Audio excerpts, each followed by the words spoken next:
Jean-Bruno Falguière, Scribe de Dieu, chapitre 13 de la 4e partie, les frontières imaginaires.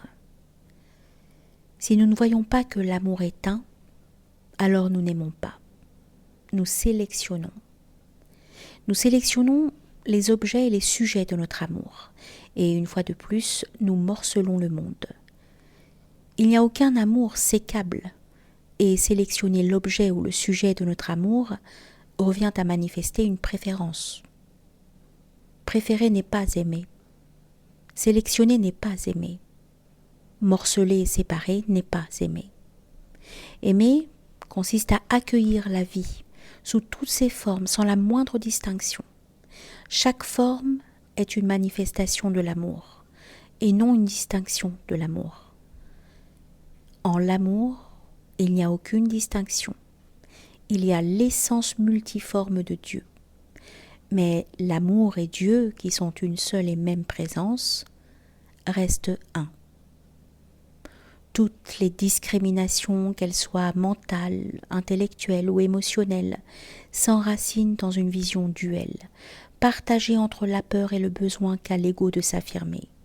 Il en résulte une catégorisation systématique des singularités des formes, irrépressible besoin de créer des distinctions, des frontières, des différences, afin de permettre au mental de trouver une cohérence au monde de la matière et à la condition incarnée des hommes, qu'il interprète comme séparés du tout.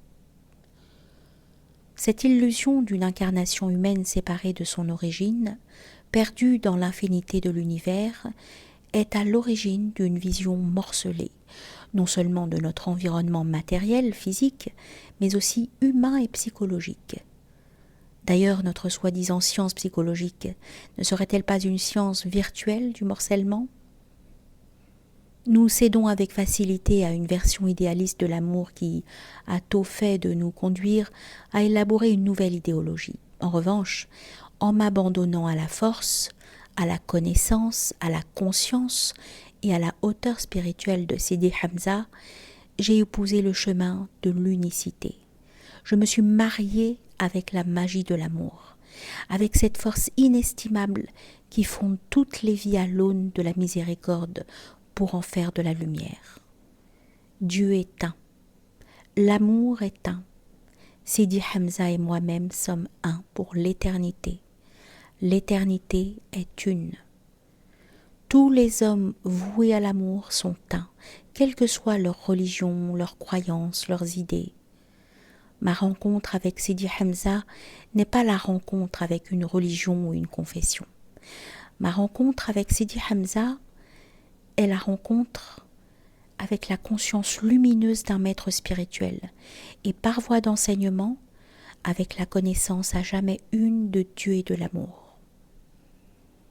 Et son digne successeur, Sidi Jamal, est le rayon lumineux de la même conscience et pose le même appel à l'universalité. La véritable conscience spirituelle est une et indivisible. Elle appartient à tous les hommes et se situe au-delà des croyances, des confessions, des idéologies. Le secret de la miséricorde, c'est l'unicité.